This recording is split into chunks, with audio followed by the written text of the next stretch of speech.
I'm in chronic pain. You can say that pain is my language. Once I wrote that pain is an affirmation of life, a rebellion against annihilation, and an expression of the primal fear of ceasing to be. Pain has been with me for the first day of my life because I was born in the Warsaw Ghetto in a Nazi prison. Then pain came later, when as a little girl I was told that I'm a whore because it's my fault for being sexually abused. So I hid the feelings of shame, and I hid the feelings of hurt, and I hid the feelings of rage. And later, when another abuser came into my life, I was told I was a liar. So I hid the feelings of deep, deep, deep hurt, and I went dead inside. So I've been dead for many years, and my feelings are inside, and they don't want. I'm s- That's okay. Go ahead. And I'm afraid of letting them go because they're so strong that they will devour me and they will destroy everything around me. So now my feelings talk, and they talk through my body. And when I'm in rage, I burn. My back burns. When I'm afraid, my arm burns. When I am ashamed, my chest tightens and it burns. When I think of the sexual abuse, my leg seizes up and I can't walk. And when I think of the fear, my throat starts closing up and my back stiffens. And I still can't talk about those feelings because my body is talking. And that's the only language I have. I like to say what's on my mind even when it gets me in trouble.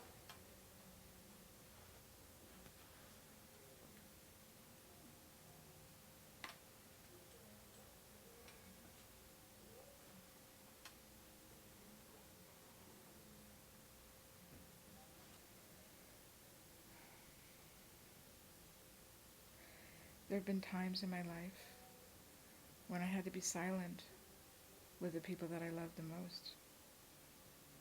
Then, 18 years ago, something momentous happened to me. And that shifted my feelings about having a voice. I went to Ethiopia to look for a young girl named Wuditu. Someone had spent 3 years of her life as a slave. I found this Ethiopian Jewish child. I paid for her, and I took her with me to Israel, where I was living then and where she belonged. Wuditu told me, in all those years, in all that time, no one spoke to me except to give me orders, and I spoke to no one except to obey. 3 years ago, she asked me to write about her experience. She wanted people to know that there are many other children living in Ethiopia today as slaves. She was hoping that perhaps if people read her story, they might come and set these children free. In the process of writing this book, our two voices became one. And now, rather than worrying about whether I'm being heard by people who I love, I worry instead about whether people will be reading this. Will they hear about her story? Will they learn that there are other children out there living this kind of a life? Will anybody do anything about it? My name is Judy Oran, and you can read about Wuditu's story under the title Cry of the Giraffe.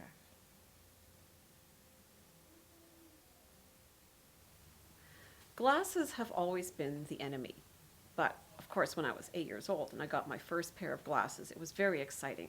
I picked them out myself. They were these dark oval frames, and it was just great because it was like getting a new dress and a new pair of shoes and a new haircut like a whole new persona with these glasses. Not only that, but I could see. So this was great. The only part that wasn't so great was that grown-ups were saying things to me like, "Aren't you a smart girl?" instead of saying things like, "Aren't you a pretty girl?" or "Aren't you cute?"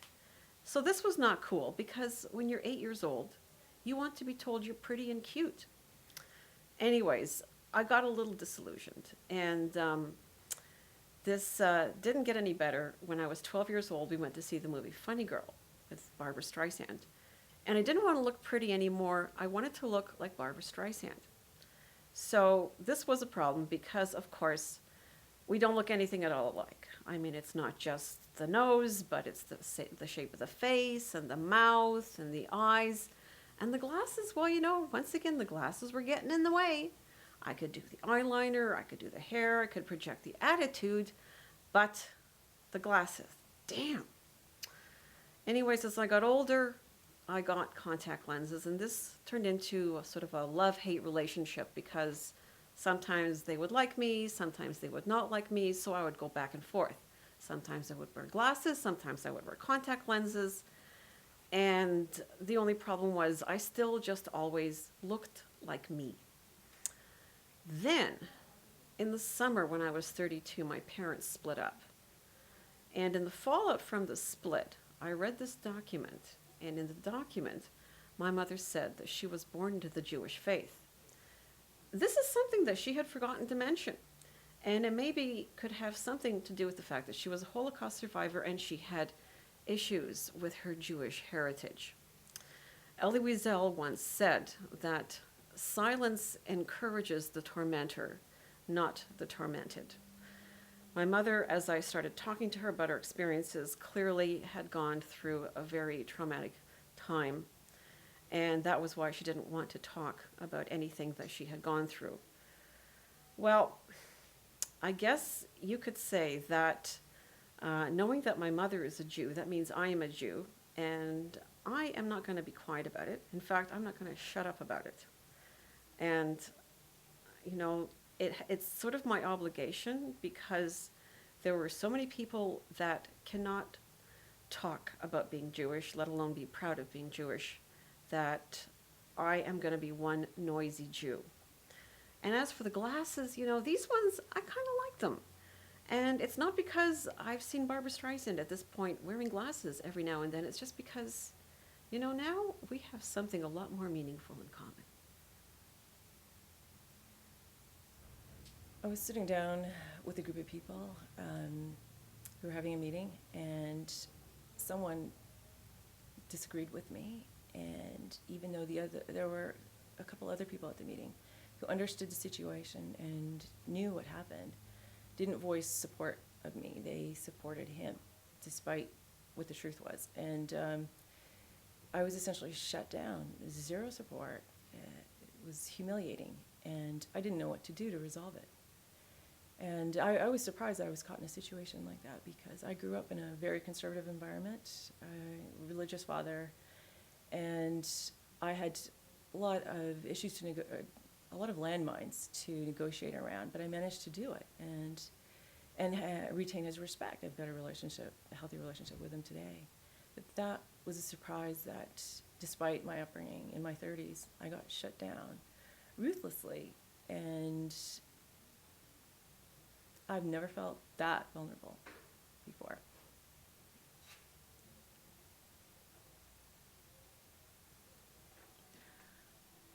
Well, I guess I lost my voice when I was a child, very young. I had always been told, you know, children are to be seen and not heard. And I really believed that. And all through my time growing up, that was something I really believed. And circumstances that happened during my life reinforced that belief. It wasn't until I was in my early 40s and was pregnant with my second child, a little baby boy, that I realized that silence, that independence of, you know, not needing anybody, not needing any help, really wasn't doing me any good. Because what happened was my child died. He was stillborn at 38 weeks. And I realized then that if I didn't get help, I wasn't going to make it. For the first few minutes after we heard the news at the hospital, we were just sort of stunned, and I was just numb.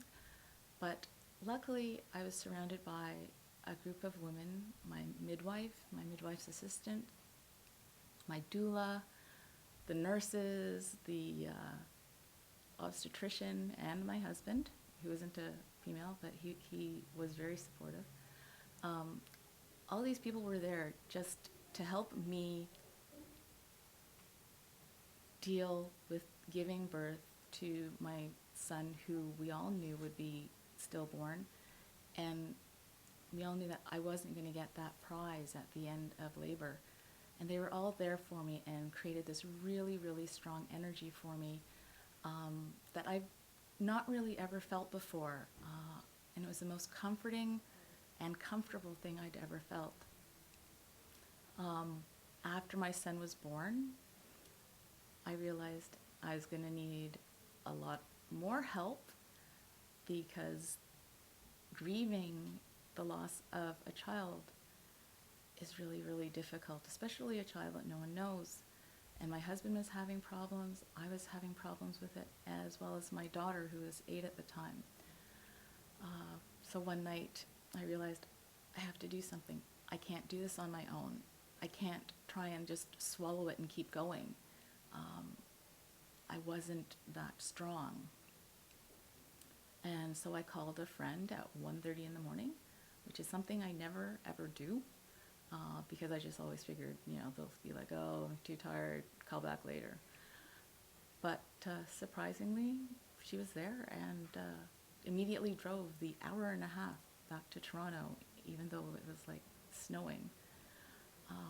And she came and she stayed with us for 2 days, helped us with our daughter, helped us with food, helped us trying to arrange the funeral, and she didn't think any less of me. She didn't think, oh, what a weakling. I wanted to sing my entire life. I joke that when I was born, my mother said I came out crying, screaming and crying, and she never did understand me, because that was actually my first song. It took me years and years. I sang in choirs, I sang in duets, but I never felt that I was able to express myself in my singing. And finally, when I was 51 years old, I decided to be serious about my own singing and my own voice, and I started to study voice. And so yes, I discovered my voice. In grade 2, me and my best friend would play every recess, and we just have a blast, as best friends would do. But she also had another best friend that I didn't have anything against her, but obviously she didn't like me because I was hanging out with her. So one day she decided that, that's enough. I want my friend back. So she started hanging out with her. I didn't mind at all. I thought, hey, I can just join in with all 3 of them. More the merrier. But after time went by, it was clear that she did not want me there at all. So as this continued, it really started to affect me in everyday life, and it was hard to say something because, she was my best friend. Like, she was the only one I had. And I didn't want to make her feel any worse than from me saying, I kind of feel really excluded. So one day I realized that you have a shield around you, and when someone says something bad or mean, it just bounces off the shield and goes away, and it bounces off. So, and you just walk away. So after I did that, things changed a lot. the girl that was being mean to me was like, "Hey, you want to come over for a play date?" And I was like, "Really?" But you know when you're done with a person and you don't want to deal with them anymore. So I definitely lost my voice there, but at the end I definitely regained it.